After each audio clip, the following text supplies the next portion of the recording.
Mythos of Creation.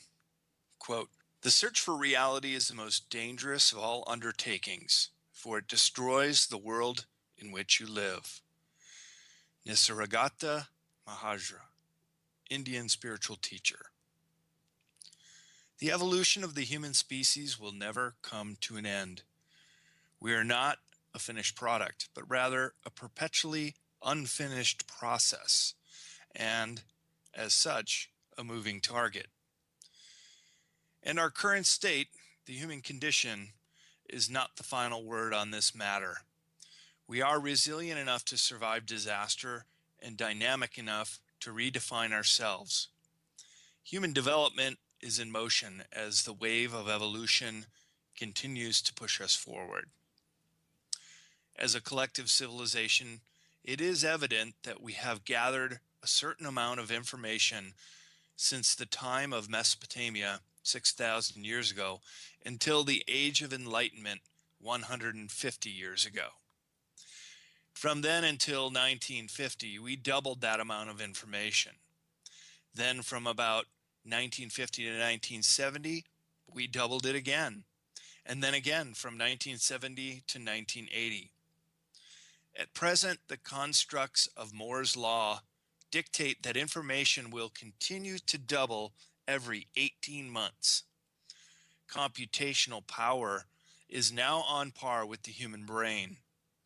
In a decade, our computers may be 500 times the known computational value of a human brain.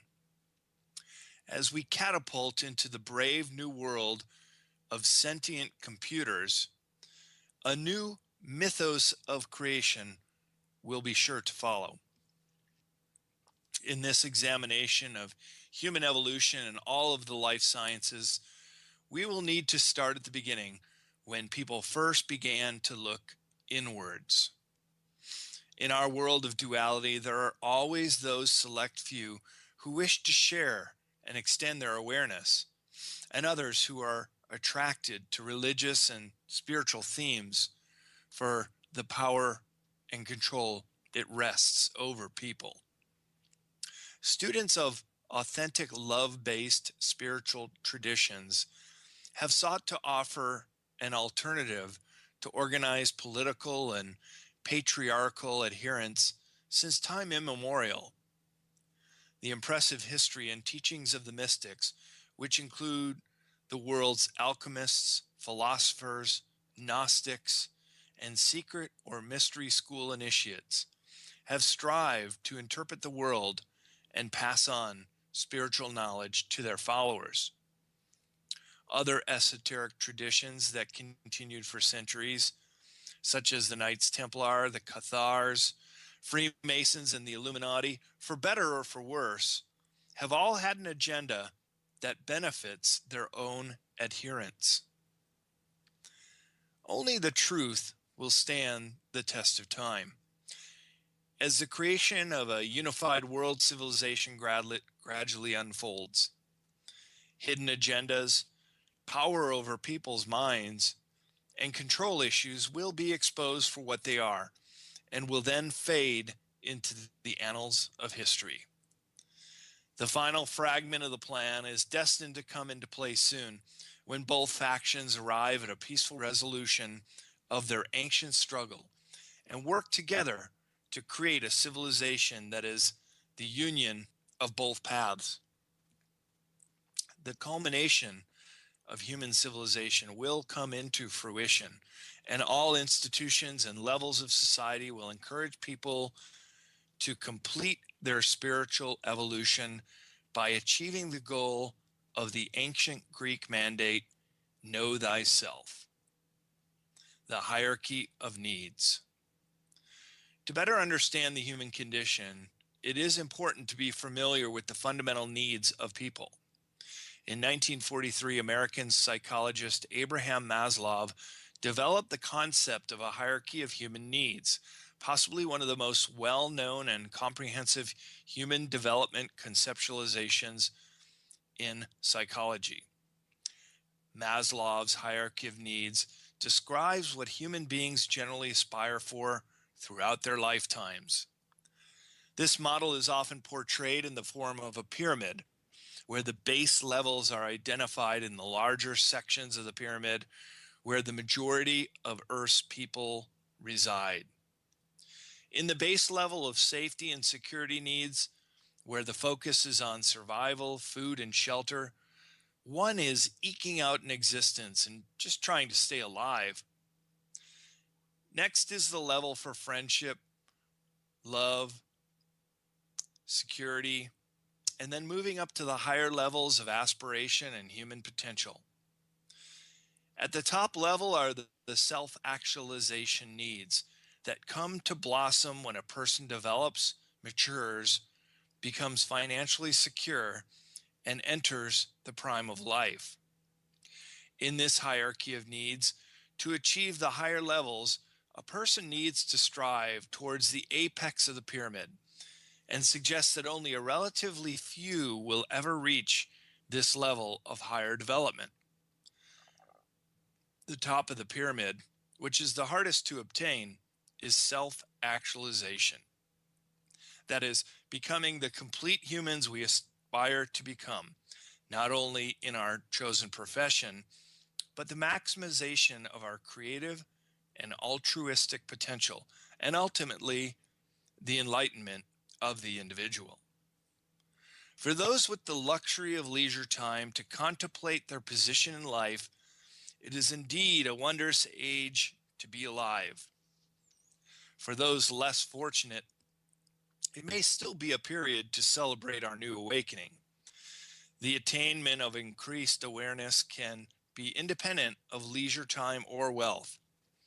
After all, this is a time when everyone can be enthusiastic about finally becoming spiritually aware and self-actualizing to the best of their abilities. Many feel that our awareness is expanding exponentially. We are beginning to see what we have never seen before. The esoteric mythos of creation is emerging beyond its limited confines. The truth is shining brighter than ever before. The veil is certainly lifting, but of course, there will still be chaos. There will be confusion. The transition will reveal what we have not wanted to see, yet will show more clearly the need for an alternative. And there is no turning back. It is inevitable that what is not whole, what is not truthful, what is a house of cards will crumble. What is not genuine will not endure. Those moving towards an enlightened state become just that, more and more filled with light and aware of their natural state as spirit having a human experience. We will all begin to naturally re-examine the ancient intuition that all matter, even our reality, is composed of mere energy. It is an idea with which physicists have grappled with since the theory of relativity, and more recently with quantum theory. It was the spiritual masters who first called into question the separate identities of energy and matter.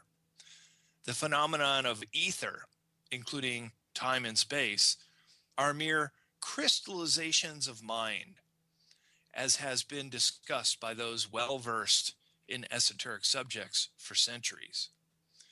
Many scientists today would agree with the ancient Hindus that the world we perceive with our five senses is a projection of an idea, that matter is insubstantial in origin and is simply a temporary aggregate of the pervasive energy that animates the electron. All matter merely changes shape or form in the process of continued transmutation. In search of the esoteric center. Esoteric studies are often grouped with the occult, with religious mystery schools, or with a charismatic teacher, but these descriptions should not be its limitation. The esoteric of today usually becomes the established history and science of tomorrow. Think about all the original concepts, beliefs, symbology, and mythologies of our ancestors. Many have no meaning to us today, or if they do, they have to undergo extensive revision to become accepted as conventional wisdom. For example, Earth is not the center of the universe, nor the center of our solar system, but centuries of evaluating the Earth's rotation led to the science of astronomy. A pantheon of multiple gods developed into the concept of one true God. So even if considered antiquated, symbols and mythology can sometimes point us in the direction of a better understanding. Civilizations always begin uncomplicated, but end up becoming quite tangled. Matter appears to be solid, but upon closer examination is anything but solid. Esoteric literally means intended for or fully understood only by particular participants. It is hidden knowledge that is confined to a small group and known only by a restricted number of adherents. It is generally confidential information that is not publicly disclosed. Esoteric is also the essence of knowledge or spiritual wisdom. The esoteric then becomes an inner aspect, a starting point, to be fully understood only by its devout believers. Only those who get it will get it. In a larger sense, the esoteric is our origin, our inner circle of humanity. And within the esoteric itself are a set of beliefs which are rare and to the core. This is called the esoteric center, as opposed to the exoteric, which means not confined to an inner circle of disciples, but widely disseminated and comprehensible to the mass public. The exoteric is a rigid translation of life with a literal meaning of the scriptures, which can lead to a narrow perspective. For example, the symbolic statement to kill the infidel is often taken literally. Exoteric can be blind faith in embracing overly simplistic explanation or stories. In this regard, there is no personal introspection, no ability to question the teachings, and no inner searching. In between the esoteric and the exoteric is another level called the mesoteric, which is the middle level of humanity and includes all religious paths. The esoteric center is only intended for the adherent, the adept, the one invited into the circle by his teachers. Those who choose to take the red pill, as Neo from the Matrix was offered, must make a conscious decision to seek the unknown, no matter how deep the rabbit hole will go. Seek and ye shall find is a truth for everyone. The length of time to realize this depends entirely on the initiate's devotion. Happiness and contentment arise from the esoteric core. This center stimulates people at the heart, also called the solar plexus. Progress along the way is facilitated by the expansion of consciousness. The end goal is nothing short of personal enlightenment. The core truth is where spiritual teachers draw their inspiration, according to wisdom teacher George Gurdjieff, as quoted here by his student P.D. Ouspensky in 1915, author of In Search of the Miraculous.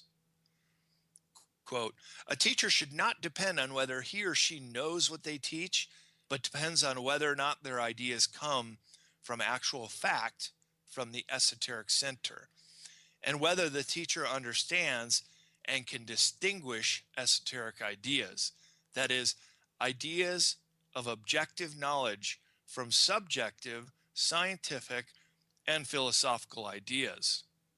A person deceiving themselves or deceiving others has no connection, either directly or by secession, with the esoteric center. the split between exoteric and esoteric. It has been said that true spirituality can be broken down to two levels. The first is public and outside, or the exoteric level, and this is the one that the majority of people can understand. The second is an inner, more esoteric teaching, which only those at an advanced level are alleged to comprehend. Esoteric schools have therefore existed as part of or alongside many different religions of the world. The esoteric schools attempted to provide a connection to divinity that was accessible at an individual level and provided a connection to higher planes and spiritual dimensions. It was primarily through the esoteric schools, not the exoteric religions provided to the masses, where people learned within their inner traditions and the path to awakening. The religious dogma taught to the masses has often been an obstacle to expanding awareness and served the purpose of manipulation and control by fear. Esotericism was introduced in this way to protect secret wisdom from those who would alter, deride, or destroy the purity of the teachings. A master was recognized as a person who achieved a level of awakened spirituality and even went on a mission to spread the teachings thus learned, or who was awakened through a mission. There are many examples in which the teacher would split his or her teaching, giving the public the exoteric version of spirituality while delivering the esoteric teachings privately to those deemed able to receive deeper lessons. Jesus Christ is a perfect archetype as he taught both exoterically and esoterically. That is, he taught the public at a basic level they could accept without fear, but gave the esoteric knowledge to his disciples in secret.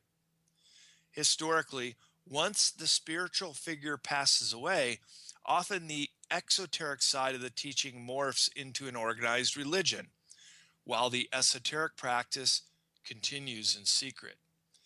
Unfortunately, or perhaps ironically, in time, the organizers of a religion usually turn against the esoteric practitioners and drive them away. The teachings of Jesus Christ clearly illustrate the difference between the exoteric and the esoteric. Quote, he would speak the word to them with many parables like these, and they were able to understand. And he did not speak to them without a parable. Privately, however, he would explain everything to his own disciples. Mark 4:33-34. Quote, then the disciples came up to him and asked, why do you speak to them in parables? He answered them, because the secrets of the kingdom of heaven have been given for you to know, but it has not been given to them. For this reason I speak to them in parables, because looking they do not see, and hearing they do not listen or understand. Matthew 13:10, 11, 13. Esoteric symbology. Symbols are electromagnetic information fields that are encoded with information related to what the symbols embody. These symbols can attach to our own electromagnetic fields and psyches when we give them our unknowing attention. After all, energy flows where attention goes, and one of the key markers of intelligence is the ability to manipulate symbolic thought. The concept of symbols are found in mythology and folklore worldwide. The esoteric is timeless, as past is modern, which will become future. Symbols contain considerable power over people, either knowingly or unknowingly. Hence, an entire chapter is devoted to their intricacies later in this book. The name grimoire is derived from the word grammar. A grammar is a description of a set of symbols and how to combine them to create well-formed sentences. A grimoire is, appropriately enough, a description of a set of magical symbols and the instructions on how to combine them accurately. Most of the grimoire texts come from the 19th and early 20th centuries and hold descriptions of traditional European ritual magic and are based on Judeo-Christian, especially King Solomon the magician. Even though this must not be confused with neo-paganism, many of the neo-pagan traditions use similar rituals and techniques, albeit with a different vocabulary, usually Celtic. The law of signatures, the concept that every object in the real world has some hidden meaning, and particularly those signatures interact, is one of the fundamental principles of magic. Those who are attracted to the various mysteries and are unable to grasp the esoteric meaning of their education often take the exoteric interpretations to be truth. Certain individuals turn to Satan or Lucifer as their object of worship. Lucifer, whose literal meaning is light, may be the inspiration behind the adage, "The greatest trick the devil ever played on humans was to make us believe that he didn't exist." Many attracted to the dark forces never grasp an understanding of the symbolic metaphors and the much deeper philosophy. Yet these Satan worshippers are not to be trifled with, and they furnish a diversion and frequent source of large sums of money. The Luciferian Brotherhood has seldom found itself lacking of fools or in funds. Those who cannot understand this philosophy through the occult language of symbology and make the shift in thinking for the coming changes may be doomed to extinction. The spokespersons for the New Age make no secret of their intent in that regard. Most fail to recognize that the symbolic pyramid missing the capstone represents the unfinished great work of the mystery school. Furthermore, demons are said to run the occult and the New Age movement throughout the world. They identify themselves as anything from spirits of the dead to ancient gods, as well as physical extraterrestrials and ascended masters. Esoteric mythology. Know thyself were the two most profound words written on the Temple of Apollo at Delphi, which in times of antiquity was the endpoint for countless pilgrimages. All would come to receive a pithy rhyme. This was the duty of the Pythia, a young priestess at the Temple of Apollo, who delivered oracles in a frenzied state, induced by vapors rising from a chasm in the rock. She spoke gibberish, which attendant priests would reshape into the enigmatic prophecies preserved in Greek literature. Most of the rhymes received related to the seeker who came to the Temple of Apollo. Greek philosophers believed that knowledge of self derives from the freedom of mind, followed by the breakdown of the controlled human condition. With a higher awareness of self, we can break our obsession with the horizontal world, that is, the immediacy of all that appears around us. An amplification of our senses allows us to know thyself, as if becoming a child again and discovering a brand new world with newly awakened faces pressed up against the window and gazing out in amazement. Around 2,000 years later, the torch of esoteria had passed to the Theosophical Society and led by the matriarch Helena Blavatsky. The group studied the occult codified esoteric subjects and helped mold the New Age movement into what it is today. The three goals of the Theosophical Society were, first, to create a universal brotherhood of humanity without distinction of race, color, or creed. Second, to promote the study of the world's religions.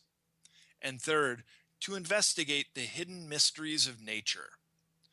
Blavatsky said, to reach nirvana, one must reach self-knowledge. And self-knowledge is of loving deeds, the child. The philosophy at the core of all the mystery schools is secular humanism, the foundation and the font of socialism or communism. Decades later, New Age belief picked up where the Theosophical Society left off. New Age can be defined as any single or any combination of the following factors: astrological or zodiac beliefs, channeling, meditation, all is one or monotheism, man is God, and esotericism. In the case of esotericism, it is regarded as the quest to reinterpret ancient texts to find hidden meanings, with the end goal of unifying all world religions into one belief. Many believe the Freemasons have guarded the ancient mysteries for centuries, their wisdom having passed on to them by the medieval Knights Templar. The ancient mysteries deal with the concept of the power of the human mind. The Masons openly celebrate the great powers of the human mind. In their second-degree ritual, there actually is a line where they say, "Here you will learn the mysteries of human science." Similarly, a mysterious book called The Secret Teachings of All Ages was written in the 1920s by a Canadian-American named Manly P. Hall, who founded the Philosophical Research Society in Los Angeles. The society carries on his work studying the wisdom of the ancients and is largely about the divination of humans and how it is that each of us can achieve a high level of consciousness beyond the limitations of the reasoning mind. Modern physics is describing what the ancient shaman have long known. These wisdom keepers of the Americas and elsewhere say that we're dreaming the world into being simply through the very act of witnessing it unfold. Scientists believe that we are only able to do this in the very small subatomic world. Shamans understand that we also dream of the larger world that we experience with our senses. The esoteric symbology of secret societies. Are there still secrets or subtle esoteric teachings to learn by following a metaphysical path of study? The Freemasons, for example, have a tradition rich in symbolism and meaning. An initiate has to follow a long, intricate path of discovery, learning, and subsequent understanding in order to come into the knowledge and spiritual freedom that is esoteric masonry. A layperson or initiate may understand that the square and compass, perhaps the most well-known of Masonic symbols, represent the concepts of judgment and discernment. However, only a Freemason that has gone through the rituals and embodied the practices of Masonry truly knows the esoteric meaning of these symbols. These symbols have power embodied in the being of any Freemason. A master Mason initiating a new apprentice knows the living depth of Masonry as only a sitting president, for example, can truly know the full meaning and power of his office. When a Catholic priest offers the Eucharist to a Christian parishioner, the bread and wine are represented as the body and blood of Christ, which enables both the priest and parishioner to contact Christ's consciousness and teachings. Most Christians, even those who deny that there is any real change in the elements used, recognize a special presence of Christ in this rite. A priest, through his own initiation, education, and faith practice, embodies his own understanding of the Eucharist. When he offers communion, he knows the validity of this act. That knowledge vibrates in his body, blood, and consciousness. If a person is open to experience the Catholic faith and its symbols, that person might receive the full meaning of the ritual. If a person is skeptical of the Christian beliefs and symbols, or is simply not aware of them, they may not experience such a deeper meaning. At the moment of communion, if a person is open and receptive to the mystery and teachings of Christ, that person might experience a spiritual awakening, as many people have recounted. We cannot hope to understand the philosophy of any branch of the mystery schools or the Illuminati without many years of study and a complete knowledge of their symbolic language. When an individual joins a branch of the Brotherhood by any name, Freemasonry, Theosophical Society, Anthroposophic Society, Fraternus Rosicrucian, Knights Templar, Sovereign and Military Order of the Knights of Malta, or any other fraternal order or secret society, no one ever sits down with the initiate to explain the meaning of anything. An actual literal esoteric education would be too pandemic. A public expose could arise, something which the ultra-secret Illuminati needs to avoid. The organization of any order is pyramidal structure of degrees, most easily understood with Freemasonry. On the bottom are the so-called blue lodges, full of ignorant, materialistic, and opportunistic fools. Promising candidates are chosen to be guided up the ladder of initiation with the help of those who have gone before. The initiate is presented with the objects of study, books, symbols, ritual, and camaraderie. But with these doctrines, inspiration or illumination must come from within.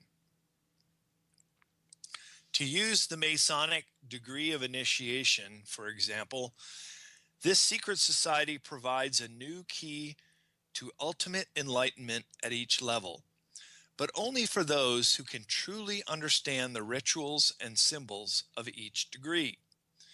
When the understanding or a person's ability to keep the secrets halts, the progress of the candidate also comes to an end. Only those above the 29th degree have the ability to comprehend the ultimate secrets and goals of the Masonic order. In the world of Freemasonry, this is called Jacob's Ladder, as it signifies the sequence of degrees the initiate can aspire to, following their own oath-swearing ceremonial rituals and pledging to procedures which are sworn and taken on each and every entry to the next degree. When successful, they are then rewarded with the various symbolic tokens, gifts, information, and mementos of each degree. Specific components at different levels have symbolic meanings and representations for something else. In Freemasonry, only a select few are handpicked for advancement beyond the 13th degree, called the York Rite, or the 32nd degree, called the Scottish Rite. The chosen ones disappear behind the veil and become one with the 1,000 points of light, and they are properly known as the Magi. There are vertical and horizontal paths of initiation and many interconnecting degrees at the higher levels between the different orders and secret societies. A 32nd degree Freemason could, for example, possess over 100 different degrees, each one replete with symbology and mythology. The ultimate secret is the method of controlling large numbers of sheeple, with the promise of a secret that they are led to believe will make them one of the elect. The goal is the elimination of all religion except for their own, the elimination of all nation states, and complete control and ownership of everything and everyone, everywhere, every moment of every day, forever. This divide has already been forged. Freemasonry does not require its members to believe in any one religion as long as they believe in a supreme being. On the surface, it seems interesting, and they all have much in common with all the rest of society. However, the billions of indoctrinated masses don't have the Masonic common bond, or another of their secrets, which is we don't really believe what you have been taught, but we'll go along with the charade anyway. Serpent wisdom. Various symbols have left indelible impressions throughout history. The most predominant is the serpent, found in evidence wherever the ancient temples devoted to wisdom flourished. The twisting pair of serpents form the catechus, sometimes mistakenly used as a symbol of medicine or medical practice. Since the old story of Adam and Eve, the serpent has represented two things: knowledge and sex, thus hinting at a close connection between the two. And the secret is that the creative force within each of us is one single force, whether it be used for physical or mental ends. We have the choice as to which way we direct this force, upwards or downwards, or toward good or toward evil. In all esoteric systems, Eastern and Western, the symbol is the agent symbol of wisdom, also called Sophia. In Asia and in the Western mystery schools, the master of the coiling energy was called Serpent of Wisdom. One of the earliest sustaining secret societies is the Brotherhood of the Snake, also called the Brotherhood of the Dragon, and remains existing under many different names. The Brotherhood of the Snake is devoted to guarding the secrets of the ages. The secrets of these groups are thought to be so profound that only a chosen, well-educated few are able to make use of and interpret them. The psychophysical energy known in Asian mystical practices as Kundalini, the serpent power, is an electric-like spiraling energy. Kundalini energy belongs equally to the cosmos, the earth body, and the human body, and is integral to our corporeal and spiritual makeup. It has been universally equated with goddess divinities or Shaktis. Raising Kundalini is the aim of yogic practices that have persisted for thousands of years. The serpentine power is also the form of divine energy, intelligence witnessed by countless people who have undergone an ayahuasca trance. Veteran shamans assert that this serpentine power is an actual dynamism of nature, a supernatural creature to be encountered repeatedly in the altered state of ayahuasca trance. Sakamama is the great serpentine wisdom goddess of the Amazon, who is equivalent to the rainbow serpent of the Australian Aborigines. Countless other examples and parallels of the female spiritual principle could be given. In material-minded or primitive people, the serpent continues to be used purely for procreation or sensual gratification. But as a people aspire to higher ideals, as they yearn to create mentally and live in the spirit, the force is gradually drawn upwards to the creative principles in the brain. Eastern religions call this force the Kundalini, and it is likened to a serpent of fire lying coiled at the base of the spine. If a person steadily purifies his or her mind and nature through living chastely and moderately, they are able to magnetize the Kundalini serpent upwards through the channel of the spine until finally it reaches the masculine feminine principles of the brain and fires them into coordination. The disciple is then filled with inspiration and becomes attuned to the inner world of wisdom. This can only be accomplished with the help of the Kundalini serpent. Perhaps Jesus Christ gave a hint of this when he said, "Be ye wise as serpents." The word dragon entered the English language in the 13th century from the Old French dragon, which in turn comes from the Latin draconium, signifying huge serpent dragon, and from the Greek word drakon, serpent, giant sea fish. The triple symbolism of the cosmic serpent, our DNA activation, and Earth's Kundalini awakening stand out in the mythos of creation throughout the ages. Tree of Life. In the mystical traditions of world religions, rituals are performed and sacred texts are read for the metaphorical, symbolic content concerning the relationship between human states of consciousness and the external experience of reality in the natural world. No single symbol is as ageless or ubiquitous in all of the long, rich tapestry of creation mythology as the Tree of Life. As such, the tree is a universal representation or indirect symbol encountered around the world. The Tree of Life, or the world tree, represents the coveted state of eternal aliveness or fulfillment rather than the immortality of the body or soul. In a state of eternal aliveness, physical death is interpreted as a direct experience of the perfect divine reality. Coincidentally, there have been 22 standard amino acids discovered in the human body, similar to the 22 general paths in the Tree of Life.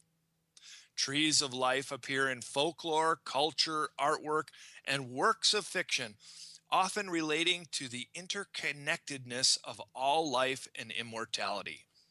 These depictions often hold cultural and religious significance for the people of these cultures. World trees are repeatedly depicted with birds in their branches, animals around their trunks, insects on their leaves, and the tree roots extending into the soil and water. The Sumerian or Persian trees of life were represented by a series of nodes and crisscrossing lines. They were a significant religious symbol among these people, often attended to by eagle-headed gods and priests, or the immortality of the king himself. The Epic of Gilgamesh is a similar quest for immortality. In Mesopotamian mythology, Etanya searches for a plant of birth to provide him with a son. This has a solid provenance in antiquity and can be found in cylindrical seals from Akkad around 2390 BCE. The book 1001 Nights has a story called The Tale of the Bulaquia, in which the hero searches for immortality and finds a paradise with jewel-encrusted trees. Nearby is a fountain of youth guarded by Al-Qadir. Unable to defeat the guard, Bulaquia has to return empty-handed. In Egyptian mythology and the Ennead systems of Heliopolis, the original couple was Isis and Osiris. They were said to have emerged from the acacia trees of Syosis, which the Egyptians considered the tree of life, referring to it as the tree in which life and death are enclosed. The Egyptians holy sycamore also stood on the threshold of life and death, connecting the two worlds. In Far East mythology, some carvings of the Tree of Life depict a phoenix and a dragon, with the Chinese dragon representing immortality and the phoenix depicting life after oblivion. There is also the Taoist story of a tree that produces a peach every 3,000 years. The one who eats the fruit receives immortality. A Tree of Life mosaic in Luang Prabang Temple was built for the emperor, who in 1975 abdicated the throne of the former kingdom of Laos. Statuary of Laotian Buddha figures are shown with flames atop their heads, the symbol of enlightenment, which was originally obtained by the Buddha himself while sitting under the Bodhi tree. These Laotian figures are promoting peace and harmony among all people, with arms extended outward in the stop fighting pose. In the Japanese Shinto religion, trees were marked with sacred paper symbolizing lightning bolts, or trees were thought to be sacred. This was emphasized by the practice that after they died, ancestors and animals were often portrayed as branches on the tree. The revered lotus flower of the Far East also carries aspects of the mystical Tree of Life. It begins growing in the deep mud, far away from the sun. But sooner or later, the lotus reaches the light to become one of the most beautiful and cherished flowers. The lotus flower is regarded in many different cultures, especially in Eastern religions, as a symbol of purity, enlightenment, self-regeneration, and rebirth. Its characteristics are a perfect analogy for the human condition. Even when its roots are in the dirtiest of waters, the lotus produces the most beautiful flower. In Northern European paganism, trees are often played a predominant role, appearing in various forms in surviving texts and possibly in the names of gods. Time and again, pagan rituals and sacrifices took place under ancient trees. The Tree of Life appears in Norse religions as Yggdrasil, the world tree, a massive tree with extensive lore surrounding it. Perhaps related to the Yggdrasil, accounts have survived of Germanic tribes honoring sacred trees within their societies. In Norse mythology, it is the golden apples from Iduna's tree that provides immortality for the gods. One of the earliest forms of ancient Greek religion has its origins associated with tree cults. The Tree of Life is also a Christian motif. It is mentioned in the book of Genesis, in which it has the potential to grant immortality to Adam and Eve. Variations on the biblical Garden of Eden story, sometimes a parallel to the Tree of Life mythology, is another common theme in nearly all of the ancient cultures. There is a striving for happiness in a perfect world where people and nature are united. That is, until man is corrupted. The Tree of Life appears in the Book of Mormon in a revelation to Lehi. It is symbolic of the love of God and sometimes understood as salvation towards a post-mortal existence. Practitioners of the Kabbalah, also called Kabbalists, use the Tree of Life symbolism as a kind of roadmap which brings them information to communicate with powerful spirits. Among pre-Columbian cultures in the Americas, the concept of a world tree is a prevalent motif in Mesoamerican mythological cosmologies and iconography. Depictions of these universal trees, both in their directional and central aspects, are found in the art and mythological traditions of cultures such as the Maya, Aztec, Iztapan, Mixtec, Olmec, and others. World trees embodied the four cardinal directions, which also represent the fourfold nature of a central world tree, including the four elements of air, earth, fire, and water. They are a symbolic axis mundi connecting the planes of the underworld and the sky with that of the terrestrial world. It is striking how the symbol of the tree of life, is seen as so powerful and life-sustaining throughout human history. The I Ching. If ever there was a single tool out of the Far East that stands the test of time and best represents symbology and mythology, it is the I Ching, or the Chinese Book of Changes. It is the most widely read of the 5 Chinese classics. Tradition holds that the book was written by the legendary Chinese Emperor Fu Sai, who lived from 2953 to 2838 BCE. It is probable that the I Ching originated from a prehistoric divination technique that dates back as far as 5000 BCE. Thus, it may be the oldest written text in history.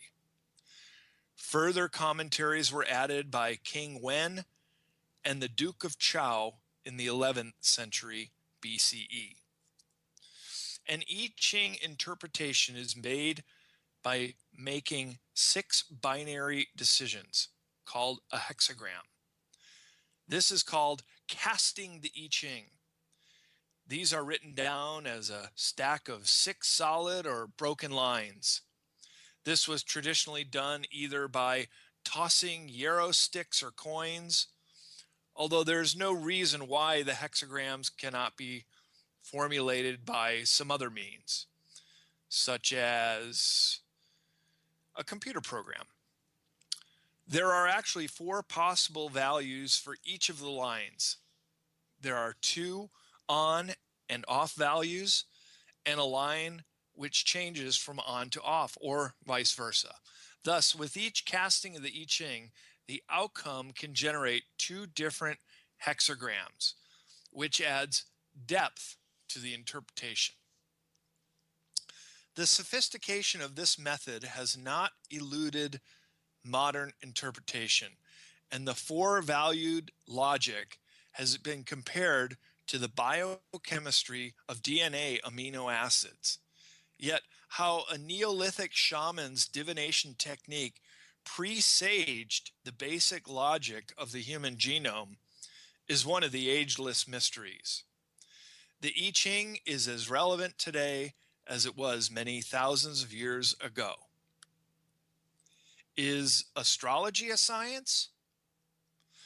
Astrology is another of the most enduring tools of divining meaning, which some believe to be a science rather than a mythology. The study of our solar system's planets' positions and how they relate to people's lives is at least 4,000 years old and flourishing. Indeed, it only seems to grow in popularity every year. Astronomical knowledge was developed over time, beginning in the ancient Near East, and eventually allowed prediction of phenomenon such as the location of the planets, the phases of the moon, and the eclipses. This knowledge was used as the basis of a religious system that was integrated into Greek and Roman paganism. This involved worship of the planets and stars with the belief that after death, if virtuous, a believer would ascend to the heavens. Other aspects of ancient star worship that remain with us today are the 7-day week, the months of the year, and the transference of winter solstice into the celebration of the birth of Christ. For the true believer, astrology is used to determine the future path of an individual. Skeptics raise suspicion when astrology is used in medical practice to determine whether a parent will heal, live with a disability, or pass away. The use of horoscopes has been used in diagnosing diseases and offering possible cures. This is achieved by consulting the natal chart derived from a person's birthday, and that renders a graphic of the position of the stars and planets at the moment of birth. A transit chart is based on the fixed position of the stars and planets, both at birth and at present, and then used to compare the contrasts. Despite legal challenges, the practice of astrology has received a virtual endorsement from the Supreme Court of India. That, however, is not an acceptable development to the dominant secular order. Astrology, reported the incredulous Times of India, has been debunked by most of the world's scientists, and citing renowned physicist Professor Yash Pal. Lawsuits filed in Indian courts have sought to prohibit the advertising of predictions based on astrology. Apparently, there are charlatans who would abuse the widespread belief in the method who have famously turned out to be wrong. Nevertheless, the Indian court has declared astrology to be a, quote, trusted science, exempt from such attacks. The Indian court is joined in by many experts, including John Anthony West, author of The Case of Astrology. He points out that the subject has been recognized as being valid by many of the greatest thinkers in history, including Pythagoras, Plato, Plotinus, St. Thomas Aquinas, Johann Kepler, Goethe, Ralph Waldo Emerson, Carl Jung, and many others. Challenges to the legitimacy of any practice based on the future of some to use it properly could, by the same logic, deny people the right to own a lighter because some have been used to burn down houses. Suppose also that science was made illegal because some have used it to make predictions that have also not come true. Geomancy. Geomancy is the art of divining earth energy, and by doing so, practitioners can discover underground water sources or detect ley lines. The word geomancy means earth divination, and it is believed to have come from the use of sand to generate geomagnetic figures, the basis of prediction in geomancy, such as keeping time with an hourglass. This also accounts for its Arabic name, Ilm al-Ralm, literally the science or wisdom of the sand. The art of geomancy became quite popular as a divinatory technique because of ease of learning and application. Sometimes called astrological geomancy, the art is an ancient method of divination. Because of its close connection to astrology, geomancy has been called the daughter of astrology, and also is called terrestrial astrology. The origins of geomancy are shrouded in mystery, but the first manuscripts describing the practice appear in the 9th century CE in the advanced Islamic civilizations of the Middle East. From there, it spread to Europe in the 11th and 12th centuries as part of a receptive period for arts and sciences, including the occult arts of astrology, alchemy, and magic by the rapidly civilizing West. Contemporary practitioners of the traditional Western art of geomancy describe it as divinatory or astrological geomancy to differentiate it from these more modern uses of the term. Astrological geomancy is a fitting description since much of the divinatory methodology used in geomancy comes from traditional astrology. In the modern era, the ancient art of divinatory geomancy has been confused with Chinese feng shui, which itself is not a method of divination, but instead a science of spatial arrangement architecture, and landscaping based on the principles of chi, or energy. Divinatory geomancy has also had its name appropriated by the modern New Age study of ley lines and earth energies, are also merely techniques, not divination. Modern geomancers describe two kinds of electromagnetic lines that the earth uses as part of its nervous system. The first is a straight line, or yang line, which intersects the planet, much like the latitude and longitude lines on a globe. The second type is curvilinear, or a yin line, that resembles the twists and turns of the natural environment.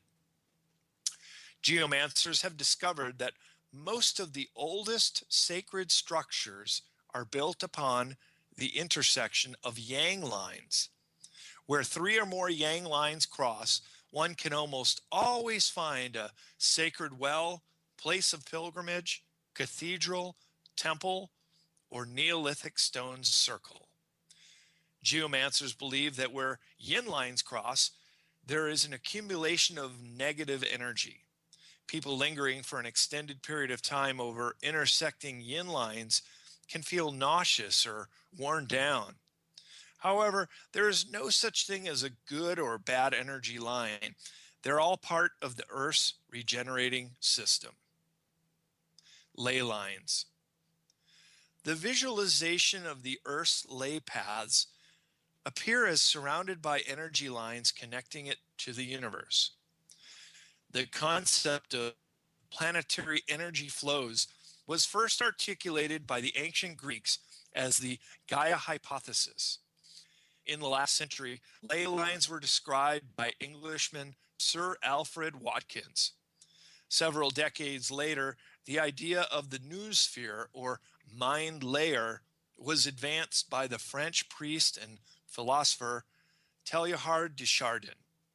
A similar concept articulated by the modern residents of Domnarr, Italy, describe synchronic lines, or energy rivers, that can modify events and carry ideas, thoughts, moods, and intentions, thereby influencing all living creatures.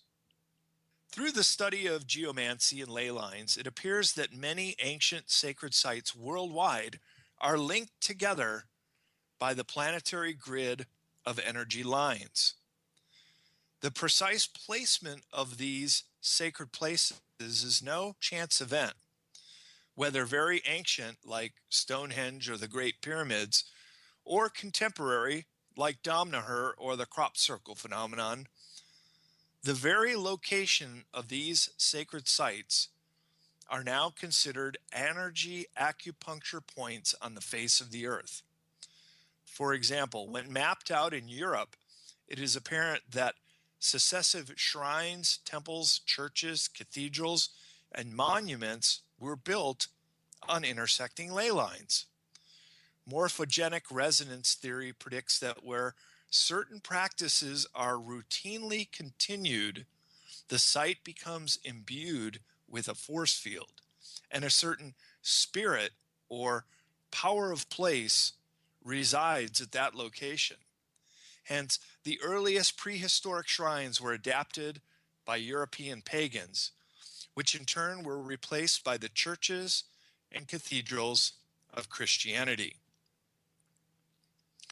In the 1920s, the aforementioned Alfred Watkins coined the term ley lines in his book entitled The Old Straight Track.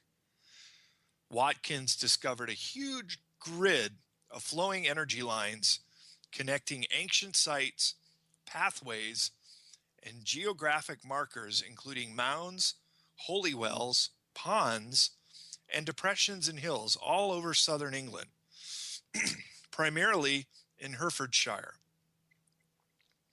Some of those markers, Watkins noted, dated from the Neolithic period, and they denoted the location of Britain's many churches, shrines, villages, and town squares. Despite being labeled lines, Watkins and other geomancers began to perceive these lines as three-dimensional, similar to tubes, insinuating that the lines would interact and combine with stronger vortex energy. Vortices are subtle Earth energy centers located along strong ley lines in various locations around the world. Vortices are regarded as funnel shaped and created by a whirling fluid or by the motion of spiraling energy. The energy resonates within and strengthens the inner being of every person coming within a quarter mile of its central point. The power emanating from vortexes produce some of the most remarkable energy fields on the planet.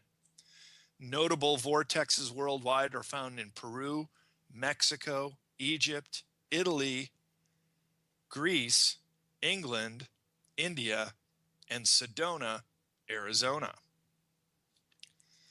Portals and orbs. Science fiction writers and futurists have long envisioned the concept of a portal to great distances far away, or even to another dimension, and today some have found this could prove authentic.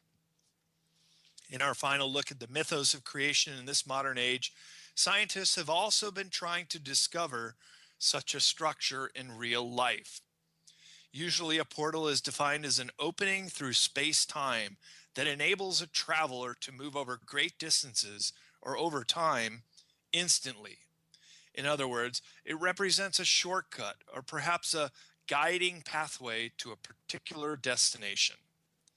NASA has turned science fiction into science fact by announcing the discovery of hidden portals near Earth's magnetic field. A 2012 study backed by NASA has revealed the existence of so-called magnetic portal connecting the atmospheres of the Earth and the Sun. The observations that led to this conclusion were carried out using the cluster constellation, which is operated by the European Space Agency, the ESA, and the NASA Time History of Events and Macro Scale Interactions during Substorms Mission, or THEMIS. The satellites indicate that the magnetic portals open and close several times per day, and that they are located only around a few tens of thousands of kilometers away from the Earth. They seem to appear at locations where the geomagnetic field of Earth meets the incoming solar winds. These portals can either be short-lived or they can last for a longer time, allowing highly energetic particles to flow through them. These particles can heat the planet's upper atmosphere, create geomagnetic storms, and spawn very bright northern lights, such as the aurora borealis. Another mysterious phenomenon which may or may not be related to portals are orbs, which are spherical lights or balls of energy. Although invisible to the naked eye, they often appear on film or in nighttime photographs. These round, whitish, or pastel-colored translucent balls are most often seen in photos, but rarely seen in real life. Apparently, they come in numerous sizes, most often appearing in shades of white. However, on rare occasions, they may take on different colors. Generally, they are perfectly circular, not oval. Some researchers believe that they could represent spirits or ghosts. Others attribute them to the archons, just invisible outside of our range of sight, but visible in the infrared spectrum. Physical glowing orbs are also seen during the creation of some crop circle formations. It would appear that there is a conscious mind behind the orbs. Similar to portals, orbs seem to be doorways or a certain kind of opening, but this theory has yet to be proven. It is not known if orbs are spirits, dimensional in nature, or something else completely unknown at the present time. However, orbs seem to travel much more easily when the energy lines are active and healthy. When these moving orbs are captured on a camera, they can appear in all shapes and sizes, with some brighter than others. Because the untrained eye is not able to penetrate the invisible realm, debunkers can discredit anything that is presented on this subject. But once again, when science catches up to the esoterica, the orbs are not only described, but like so many other magnificent lights floating in our atmosphere that are visible in the infrared, they will be described scientifically and codified. There are seemingly intelligent energies moving around us, as we will see towards the end of the next chapter.